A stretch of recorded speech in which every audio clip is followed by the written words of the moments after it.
Olá, sejam muito bem-vindos ao Ponto de Vista. E eu começo o programa de hoje com uma recomendação muito importante. Cuide bem do seu coração. E por que eu estou falando isso? De acordo com dados da Secretaria de Estado da Saúde, as doenças cardiovasculares foram as que mais mataram no Espírito Santo em 2022. Foram registradas 7.618 mortes. E só para vocês terem uma ideia, até o início de agosto de 2023, os registros de morte por cardiopatias já somavam 3.582 casos. Além disso, as doenças cardiovasculares ocupam o segundo lugar no ranking das internações no estado. E para tratar desse assunto que merece toda a nossa atenção, nós vamos conversar com o cardiologista Aldo Lugão de Carvalho. O Dr. Aldo é também referência técnica da Gerência de Políticas e Organização de Redes de Atenção à Saúde da Secretaria de Estado da Saúde. Dr. Aldo, seja muito bem-vindo ao Ponto de Vista. Bom, diante desses números aí, todo cuidado é pouco, né? Quando a gente fala de doenças cardiovasculares, não? Isso aí. Muito obrigado, Thelma, por essa oportunidade de estar aqui conversando sobre o nosso amigo do peito, né? Sobre o coração. Como ele é importante nesse contexto que você colocou, né? É um órgão extremamente importante e que, se não for bem cuidado, ele traz consequências severas para a vida das pessoas. Então, para a gente entender, né, diante desses números, né, que você colocou aí, e é verdade que as doenças cardiovasculares são as que têm a maior incidência de mortalidade, pensando nisso, um grupo de cientistas, de pesquisadores e de cardiologistas pensaram, não, a gente tem que trabalhar essa questão. Então, no ano de 2000, foi estabelecido que o dia 29 de setembro seria um dia para ser lembrado, para ser alertado à população de como é importante cuidar do coração. E por que esse alerta? É porque o cuidado do coração ele pode reduzir em até 80% um desfecho precoce, né? Olha como é importante você ter medidas que melhoram a condição do coração, né? Então, diante dessa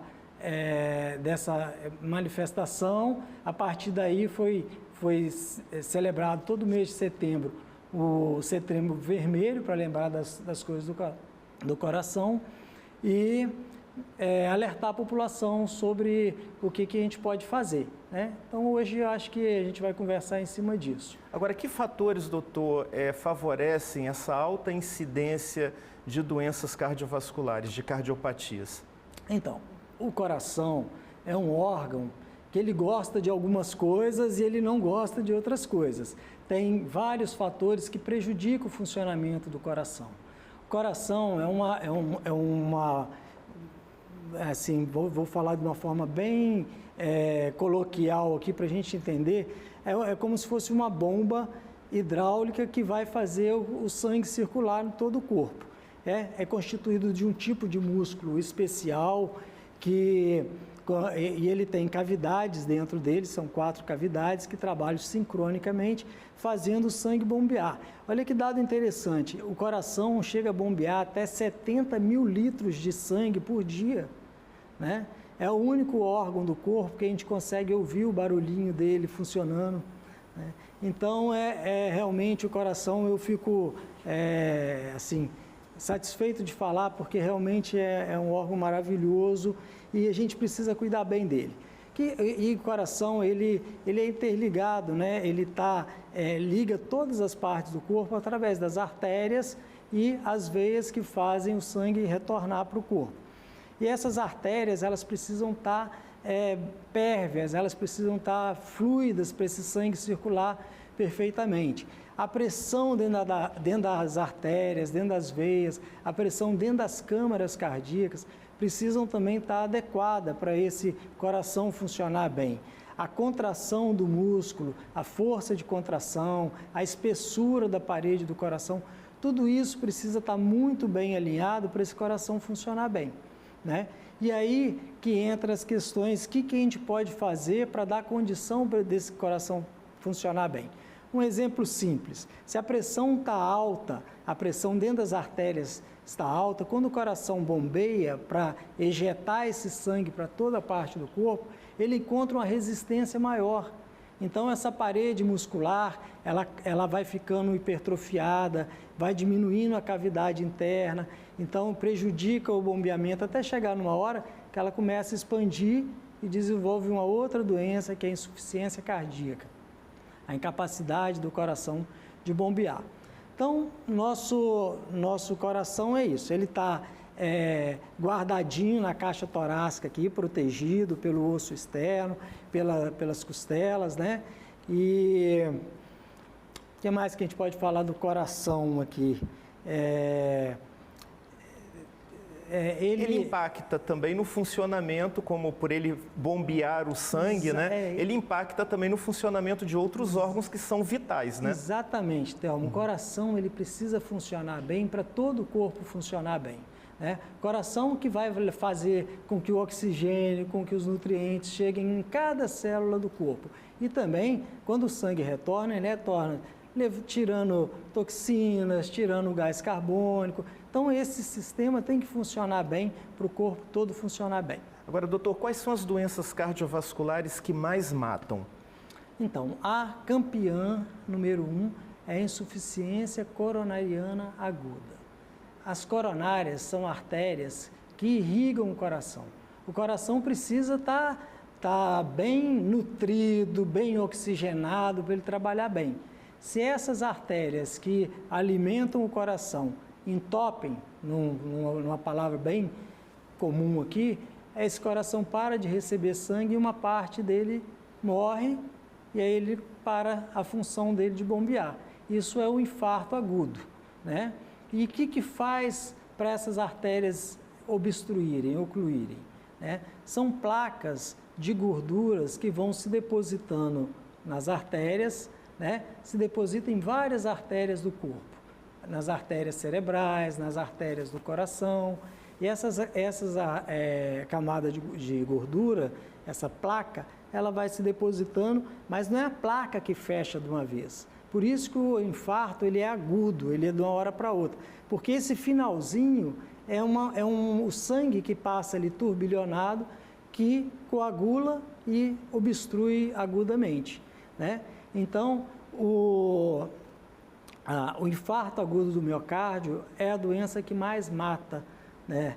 E, em segundo lugar, o acidente vascular cerebral, que apesar de a gente estar falando de acidente vascular cerebral, é uma doença cardiovascular também, né? Porque tem a ver com circulação, é o mesmo mecanismo do infarto, é o mesmo mecanismo que acontece em outros lugares. Então, essas duas são as principais, e a insuficiência cardíaca vem em terceiro lugar aí, como uma consequência, como sequelas do infarto agudo do miocárdio, da hipertensão arterial, de doenças das válvulas cardíacas, né? Estou falando válvula, o termo mais correto é válvula, mas, enfim. Então, são essas três aí que a gente elenca aí como mais graves. Agora, um diagnóstico precoce é fundamental para evitar um agravamento, não é? E eu faço a pergunta, hoje o Sistema Único de Saúde, a saúde pública, ela tem uma estrutura satisfatória para dar uma resposta, não apenas na questão do diagnóstico precoce, mas também do tratamento? Então, o SUS ele tem um desenho muito bonito da estrutura, do funcionamento disso.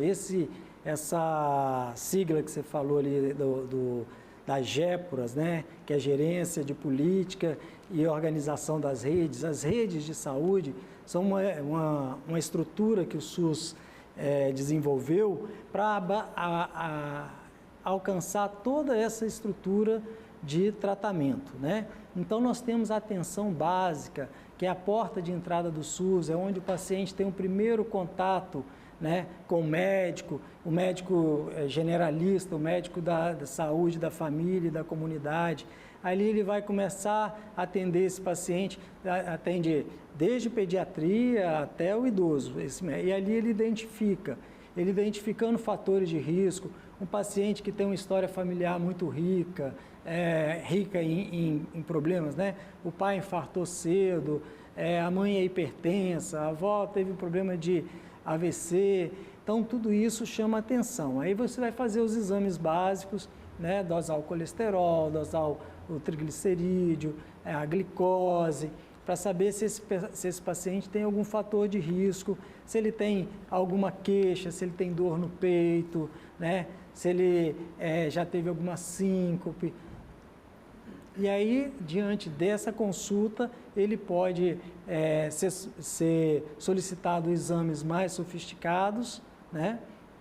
E também encaminhado para o especialista da rede, que é o cardiologista, e esse paciente que foi identificado, ele tem um cadastro, é encaminhado através do sistema, e tudo eletrônico, e aí ele é chamado para essa consulta com o especialista e dá continuidade. Né? Às vezes precisa de um ecocardiograma, às vezes precisa de um cateterismo cardíaco, às vezes vai precisar de um stent, né? Que é aquele dispositivozinho que vai dilatar a artéria lá, que vai ajudar a fluidificar o sangue. O que mais? E então o sistema ele é bem desenhado. Agora a gente está cada vez mais aprimorando, né? Não sei se cabe aqui falar um pouquinho do que a gente está fazendo na Géporas. Por exemplo, a gente está atualizando agora a linha de cuidado do infarto e do AVC. Como que é isso? Existe todo um acompanhamento de como que funciona, de como que é a história de um paciente que entra com um quadro de dor torácica numa unidade de atendimento, no pronto atendimento ou numa UPA, até ele chegar no hospital especializado, até ele ter os primeiros atendimentos. Então, isso é uma sequência protocolar, existe protocolo para isso, existe tempo para cada procedimento, né? Porque a doença cardíaca, o infarto agudo do miocárdio, que é a principal, ela é tempo dependente. Então, o músculo parou de receber sangue de forma aguda. Então, você tem até 90 minutos para abrir aquela artéria, né? Então, o que nós estamos fazendo lá na secretaria, né? Tem 2 câmaras técnicas compostas por especialistas de vários hospitais, de entidades representativas da classe, tudo, que está rediscutindo algumas coisas. Com a expansão do SAMU por todo o estado, nos possibilitou ganhar tempo, dar mais agilidade em algumas coisas. Drogas novas, tecnologias novas estão surgindo e a secretaria vai se aprimorando. Eu sou um empolgado com o SUS, então tem que ser. Claro, eu acho que o nosso sistema de saúde ele é muito, muito bacana. Tem muita coisa para desenvolver, mas... Agora, doutor, para encerrar a entrevista, porque nós já estamos chegando nos momentos finais, né? Cuidados para prevenir, para evitar essas doenças cardiovasculares. Então, olha, tenho certeza que todo mundo aqui sabe o que precisa, né? Todo mundo sabe que tem que fazer atividade física regular, né? A Sociedade de Cardiologia recomenda pelo menos 150 minutos por semana. São 3 caminhadas de 150 no ritmo bom, não é aquela caminhada lentinha também não, tem que ser uma caminhada que provoque um estímulo para o coração, né? Então, uma atividade física,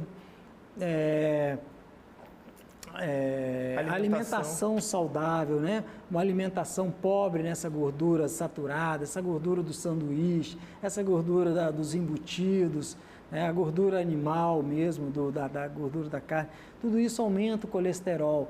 E tem uma parte do colesterol, o LDL, que é o primeiro pontapé para formar a placa. É ele que se deposita primeiro ali na superfície, aí o corpo, na tentativa de tirar aquilo, acaba englobando, aí entra leucócito, entra célula de defesa e vai formando aquela placa.